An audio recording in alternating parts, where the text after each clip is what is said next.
Hello student. आज हम class 10th का साइंस का चैप्टर 6 जीव प्रक्रम पढ़ने जा रहे हैं। इसमें हम आज स्टडी करेंगे कि जो भोजन हम ग्रहण करते हैं उसका विखंडन कैसे होता है, या यूँ समझो कि भोजन जो हम ग्रहण करते हैं उससे ऊर्जा शरीर को किस प्रकार से प्राप्त होती है। जो क्वेश्चन आता है बोर्ड में उसके अनुसार अगर हम बात करें तो भिन्न पथों द्वारा ग्लूकोज का विखंडन किस प्रकार से होता है। यहाँ पे ग्लूकोज भोजन को कह रहे हैं हम साइंस में। Okay, I hope you understanding कि आप समझ रहे हैं ना। भोजन मीन्स यहाँ पे हम ग्लूकोज के रूप में बात करेंगे। सबसे पहले तो मैं बता दूँ आपको, भोजन यानी ग्लूकोज। ग्लूकोज का फॉर्मूला आपको भी पता ही होगा, C6H12O6 होता है। ग्लूकोज में कितने कार्बन होते हैं? 6 कार्बन अणु। ग्लूकोज का फॉर्मूला मैंने आपको बताया, C6H12O6। कार्बन कितने? 6 कार्बन वाले अणु का सबसे पहले कोशिका द्रव में पाइरुवेट में परिवर्तन होगा। पाइरुवेट कितने कार्बन वाला होता है? 3 कार्बन वाला, यानी 6 कार्बन वाला कन्वर्ट हो गया 3 कार्बन अणु, यानी ग्लूकोज कन्वर्ट हो गया पाइरुवेट में। कहाँ पे? कोशिका द्रव में। Okay, is it clear? सबसे पहले ग्लूकोज पाइरुवेट में कन्वर्ट हो जाता है, ये क्रिया होती है कोशिका द्रव में। इसके बाद 3 पथ अपनाए जाते हैं।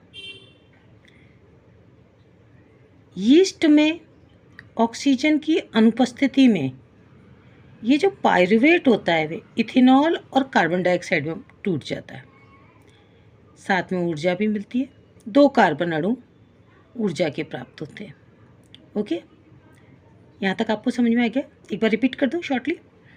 सबसे पहले ग्लूकोज कोशिका द्रव में पाइरुवेट में बदल गया। अब 3 प्रोसेस होंगे। ऑक्सीजन की अनुपस्थिति में तो यीस्ट में होता है, और ये टूटता है इथेनॉल कार्बन डाइऑक्साइड में, और ऊर्जा निकलती है 2 कार्बन। नेक्स्ट है ऑक्सीजन का अगर अभाव हो, ऑक्सीजन की अनुपस्थिति हो, जैसे कभी कभी हम ज़्यादा काम करते हैं तो हमारी पेशी कोशिकाओं में ऑक्सीजन नहीं प्रॉपरली नहीं पहुंच पाती। बहुत काम करते हैं, जैसे फुटबॉल वगैरह खेलते हैं, तो ऑक्सीजन के अभाव में होगा तो लैक्टिक अम्ल और ऊर्जा बनेगी। और अगर ऑक्सीजन की उपस्थिति में होगा, बढ़िया ऑक्सीजन मिल रही है हमको, तो बनती है कार्बन डाइऑक्साइड, जल और ऊर्जा। सबसे ज़्यादा ऊर्जा हमें यहाँ प्राप्त होती है ऑक्सीजन की उपस्थिति में। ओके, अब मैं जल्दी से एक शॉर्ट में आपको रिपीट कर देती हूँ।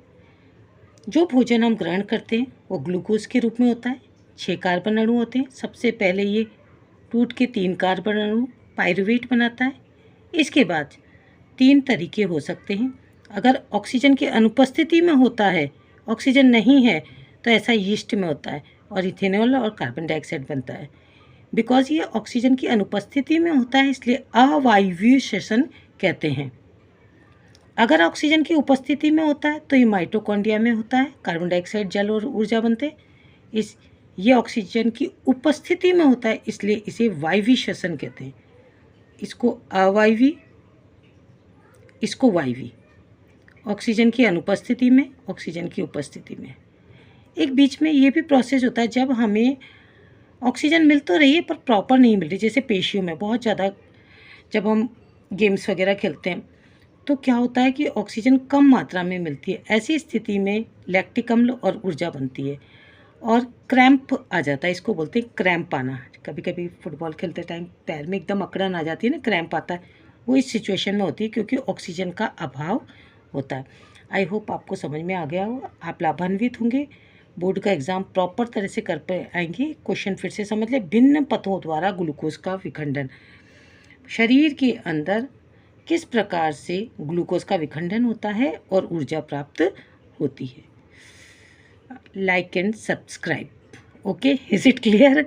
ये बात सबसे ज़्यादा आपको क्लियर रखनी है कि सब्सक्राइब करना है, शेयर करना है, लाइक करना है, ताकि हम और ज़्यादा वीडियो बनाएं आपके लिए बोर्ड एग्ज़ाम में 70% से ऊपर पहुंचाएं आपको। ओके, तो सबसे ज़रूरी है इसके लिए मैं देखना चाहती हूँ कि आप कितना शेयर करते हैं, दूसरों को भी आप कुछ सोच रहे हैं या खुद पढ़ के चुपचाप बैठ जाते हैं। तो लाइक भी कीजिए और शेयर भी कीजिए दूसरे 10th के स्टूडेंट को। Okay, thank you.